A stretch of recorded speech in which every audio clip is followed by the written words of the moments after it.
నమస్తే, welcome to SR6 news.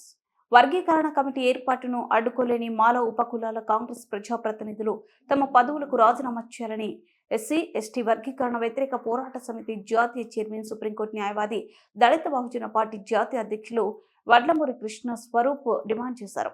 నేడు సమితి తెలంగాణ రాష్ట్ర అధ్యక్షులు Gavvala Srikanth, all India SC ST advocate forum రాష్ట్ర ప్రధాన కార్యదర్శి పసుల రాజలింగంతో కలిసి మంచిర్యాల జిల్లా ప్రెస్ క్లబ్ లో ఏర్పాటు చేసిన మీడియా సమావేశంలో మాట్లాడారు.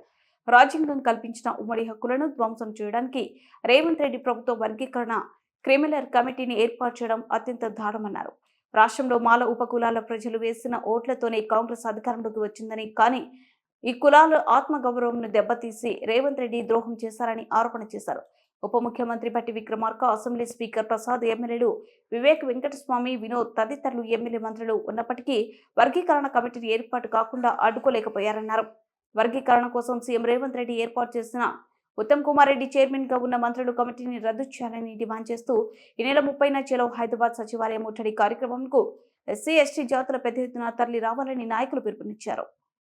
తీర్పును వెనక్కి తీసుకోవాలని, అదేవిధంగా తెలంగాణ రాష్ట్రంలో ఉన్నటువంటి కాంగ్రెస్ ప్రభుత్వం, రేవంత్ రెడ్డి ప్రభుత్వం, మరి ఉత్తమ్ కుమార్ రెడ్డి నాయకత్వంలో వర్గీకరణ కమిటీ వేయడం అనేది జరిగింది. మరి కాంగ్రెస్ పార్టీలో ఉన్నటువంటి ఉపకులాల ఎమ్మెల్యే, ఎంపీ, మంత్రులారా మీరు ఏం చేస్తున్నారని చెప్పేసి మేము ప్రశ్నిస్తూ ఉన్నాం. శంసగిరి చేయడానిక, వాళ్ళ కాళ్ళు బట్టి వాళ్ళ కాళ్ళు మొక్కి మంత్రుల పదవులు తీసుకోవడానిక, మీరు మరి ఒక ప్రజాప్రతినిధులుగా మరి ఉపకులాలకు సంబంధించిన వాళ్ళు కానీ, బహుజనులు కానీ మిమ్మల్ని ఓటేసి గెలిపించింది వాళ్ళ కాళ్ళు మొక్కడానికి అని చెప్పేసి మేము ప్రశ్నిస్తూ ఉన్నాం. మరి మీకు శాతం అయితే, దమ్ము అయితే, నిజమైనటువంటి ఉపకులాలకు చెందినటువంటి వాళ్ళని అనుకుంటే మీరు రాజీనామా చేస్తారా, లేదా కాంగ్రెస్ ప్రభుత్వం మీద ఫైట్ చేస్తారా, లేదా రేవంత్ రెడ్డి ఎదిరిస్తారా లేదా అని చెప్పేసి అడుగుతూ ఉన్నాం. రాబోయే కాలంలో జరిగేటువంటి అసెంబ్లీ సమావేశాల్లో కానీ, పార్లమెంటు సమావేశాల్లో కానీ ఈ వర్గీకరణ అంశం మీద మీరు ఏదైతే చూపాల్సిన అవసరం ఉంది, ప్రశ్నించాల్సిన అవసరం ఉంది, ఎదిరించాల్సిన అవసరం ఉందని చెప్తాను. లేకుంటే గ్రామాల్లో కానీ, మీ నియోజకవర్గాల్లో కానీ రాబోయే కాలంలో బహుజనులు, ఎస్సీ/ఎస్టీ వర్గాలకు చెందిన వాళ్ళు తెలుసుకుంటారు. ఇప్పుడు అవగాహన లేకపోతే అవగాహన తర్వాత మిమ్మల్ని తరిపి కొడతారని చెప్పేసి మేము కోరుతా ఉన్నాం. ఎందుకంటే భవిష్యత్తులో మీరు గ్రామాల్లో తిరగాలన్నా, నియోజకవర్గాలు తిరగాలన్నా ఉపకులాల మంత్రుల, ఎమ్మెల్యేల మీరు ఆలోచించుకోవాలని చెప్పేసి మేము ప్రశ్నిస్తా ఉన్నాం, డిమాండ్ చేస్తూ ఉన్నాం. వెంటనే రేవంత్ రెడ్డి కాలు మొక్కుతారా, ఈ రోజుగా జనంలో తిరుగుతారా, జీరోలుగా మరి వేరే ఏదో ఉపయోగం చేయాలో, లేదా దానివల్ల లబ్ధి జరుగుతున్నటువంటి కారణం చెప్పేసి మేము భావిస్తూ ఉన్నాం. కాబట్టి అటు బీజేపీలో ఉన్నటువంటి నరేంద్ర మోడీ, రాష్ట్రంలో రేవంత్ రెడ్డి మీరు ఆలోచించుకోవాలని చెప్పేసి మేము కోరుతా ఉన్నాం, డిమాండ్ చేస్తా ఉన్నామని చెప్పేసి మనం చేస్తా ఉన్నాం. వడ్లమూరి కృష్ణ స్వరూప్, సుప్రీంకోర్టులో అడ్వకేట్ని, జాతీయ చైర్మన్, ఎస్సీ/ఎస్టీ వర్గీకరణ వ్యతిరేక పోరాట సమితి. ఇటీవల సుప్రీంకోర్టు ఆఫ్ ఇండియా వారు ఎస్సీ/ఎస్టీ వర్గీకరణ మీద, క్రిమినల్ మీద సుప్రీంకోర్టు ఇచ్చిన జడ్జిమెంట్కి వ్యతిరేకంగా దేశవ్యాప్తంగా కోట్లాది మంది దళిత సమాజం ఆందోళన జరుగుతుంది. సుప్రీంకోర్టు ఇచ్చిన జడ్జిమెంట్ని ఉపసంహరించుకోవాలని, అదేవిధంగా సుప్రీంకోర్టు ఇచ్చిన జడ్జిమెంట్ వెనక ఆర్ఎస్ఎస్, బీజేపీ ప్రభుత్వం, నరేంద్ర మోడీ నాయకత్వంలో ఒక కాషాయ మాఫియా హస్తం ఉంది. సుప్రీంకోర్టు ఇచ్చిన జడ్జిమెంటు రాజ్యాంగానికి వ్యతిరేకమైంది. బాబాసాహెబ్ అంబేద్కర్ గారు రూపొందించిన భారత రాజ్యాంగంలో ఆర్టికల్ 341, 342కు వ్యతిరేకంగా సుప్రీంకోర్టు రాజ్యాంగ వ్యతిరేకమైన జడ్జిమెంట్కి వ్యతిరేకంగా ఒక సామాజిక తిరుగుబాటు దేశవ్యాప్తం నడుస్తుంది. మరి సుప్రీంకోర్టు ఇచ్చిన జడ్జిమెంట్ని రద్దు చేయాలని, ఇప్పటికే ఆ తీర్పు మీద పునఃసమీక్ష జరపాలని దాదాపు 100కు పైగా రివ్యూ పిటిషన్లు దాఖలు చేయడం జరిగింది. మరి రివ్యూ పిటిషన్ల మీద సుప్రీంకోర్టు అభిప్రాయం ఏదో చెప్పకుండానే తెలంగాణ రాష్ట్ర ప్రభుత్వం, మరి పటేళ్ల రెడ్డ కాంగ్రెస్ ప్రభుత్వం, కాంగ్రెస్ పార్టీ, బీజేపీ పార్టీ ఈ రెండు కుట్ర చేసి తెలంగాణలో వర్గీకరణ అమలు చేయడానికి, క్రిమినల్ అమలు చేయడానికి మంత్రి ఉత్తమ్ కుమార్ రెడ్డి నాయకత్వంలో 6 మంత్రుల సభ్యుల కమిటీ ఏర్పాటు చేసి దళితుల మీద దాడి ప్రారంభించింది. రాజ్యాంగపరమైన హక్కులు ఇప్పటికే కోల్పోతున్నారు, అన్ని రకాల అవకాశాలు.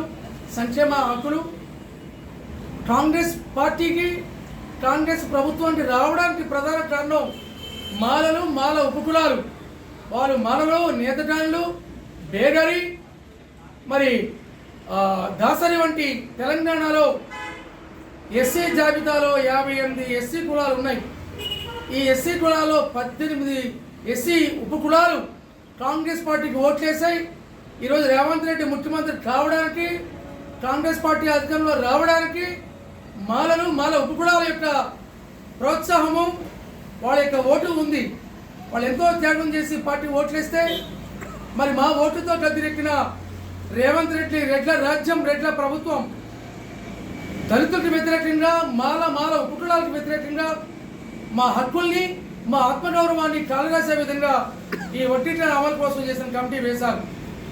దీనికి వ్యతిరేకంగా దేశంలో ఉన్న 7 దళిత పార్టీలు, అది Dalit Bahujan party, Vanchit Bahujan Aghadi, BSP, republic party of India వర్గాలు, Lok Janshakti party, BCK party వంటి దళిత పార్టీలు, మాల మహానాడు సంఘాలు, నేతకాని సంఘాలు, బేగర సంఘాలు, అదేవిధంగా ముస్లిం మైనారిటీలు, క్రైస్తవులు, ఆదివాసీ సంఘాలు, ట్రైబల్ ఆర్గనైజేషన్స్, అటు గోండువారి మొదలుకొని శ్రీకాకుళం వరకు ఉన్న ఆదివాసీ తెగ సంఘాలు కలిపి ఎస్సీ, ఎస్టీ కాంగ్రెస్ పార్టీ కానీ బీజేపీ కానీ మరి బంద్ పెట్టే పరిస్థితులు వస్తున్నాయి. ఖచ్చితంగా రేవంత్ రెడ్డి ముఖ్యమంత్రిగా తెలంగాణలో ఉన్న మాల కులాలకి బహిరంగ క్షమాపణ చెప్పాలని సందర్భంగా మేము డిమాండ్ చేస్తున్నాం. మరి ఉత్తమ్ కుమార్ రెడ్డి కమిటీని రద్దు చేయాలని, వడ్డీకరణ ఆలోచనలు విరమించుకోవాలని, రాష్ట్రంలో దళితుల సంక్షేమానికి పలు కార్యక్రమాలు చేపట్టాలని, మరి గత 10 ఏళ్లుగా తెలంగాణలో ఎస్సీలు, ఎస్టీల యొక్క ఉప ప్రణాళిక డెవలప్మెంట్ నిధులు, సప్లై నిధులు 2 లక్షల కోట్ల రూపాయలు దారి మళ్లించారు. గత ప్రభుత్వం అయితేనే, మీరైతేనే. అదేవిధంగా దళితుల భూములు ఆక్రమించుకున్నారు, ఆదివాసీ భూములు ఆక్రమించుకున్నారు, అన్ని రకాల రాజ్యాంగ చట్టాల్ని మీరు ధ్వంసం చేస్తున్నారు. ఎస్సీలు, ఎస్టీలు, బీసీలు ఆర్థిక కార్పొరేషన్లకు మీరు 1 రూపాయి మీరు కేటాయించలేదు. రాష్ట్ర బడ్జెట్లో ఎస్సీ, ఎస్టీకి సంబంధించిన ఆర్థిక ఫైనాన్షియల్ బడ్జెట్లని కూడా మీరు దారి మళ్లించారు, అటు దుర్వినియోగం చేస్తున్నారు. అదేవిధంగా మీరు తెలంగాణలో కౌలు చట్టాన్ని రద్దు చేశారు. అన్ని రకాలమైన దళితుల సంక్షేమాలని, దళితుల భవిష్యత్తుని మీద మీరు దాడి చేసి దళిత జాతులకు వ్యతిరేకంగా దళిత జాతుల్ని బానిసలుగా చేయడానికి మీ ఆధిపత్య కులాల పార్టీలు, రాజ్యం, అధికారం అంతా కూడా కుట్రపడుతున్న దళితుల మీద దాడి చేశారు. కాబట్టి ఈ దాడిని తిప్పికొడతాం. ముఖ్యంగా వర్గీకరణని అడ్డుకోవడం కోసం క్రిమినల్కి వ్యతిరేకంగా పెద్ద ఎత్తున పోరాటం చేస్తున్నాం. మరి వర్గీకరణ వద్దురా, రాజ్యాధికారం వద్దురా అనే నినాదంతో ఈ ఎస్సీ, ఎస్టీ వర్గీకరణ వ్యతిరేక పోరాట సమితి భాగస్వామ్య దళిత పార్టీలు, భాగస్వామ్య ఎస్సీ, ఎస్టీ కుల సంఘాల ఆధ్వర్యంలో పెద్ద ఎత్తున ఈ రేవంత్ రెడ్డి ప్రభుత్వం మీద తిరుగుబాటు చేయడానికి సిద్ధం కావాలని, 30వ తారీఖుని చెలో సచివాలయం ముట్టడి కార్యక్రమానికి వేలాదిగా తరలి వచ్చి మరి వర్గీకరణ వ్యతిరేకంగా నినాదం ఇవ్వాలని, క్రిమినల్ని అడ్డుకోవాలని, మన హక్కుల కోసం, రాజ్యాంగ హక్కుల కోసం అంబేద్కర్ రూపొందించిన రాజ్యాంగాన్ని వర్గీకరణ వద్దురా, వర్గీకరణ వద్దురా, పోరాడదాం వర్గీకరణ క్రిమినల్కి వ్యతిరేకంగా, పోరాడదాం వర్గీకరణకి వ్యతిరేకంగా, పోరాడదాం క్రిమినల్కి వ్యతిరేకంగా, వర్గీకరణ వద్దురా, వర్గీకరణ వద్దురా, వర్ధిల్లాలి ఎస్సీ, ఎస్టీల ఐక్యత, వర్ధిల్లాలి ఎస్సీ, ఎస్టీ, బీసీ మైనారిటీల ఐక్యత, కాంగ్రెస్ బీజేపీ కుట్రల్ని తిప్పికొడదాం, కాంగ్రెస్ బీజేపీ పార్టీల కుట్రల్ని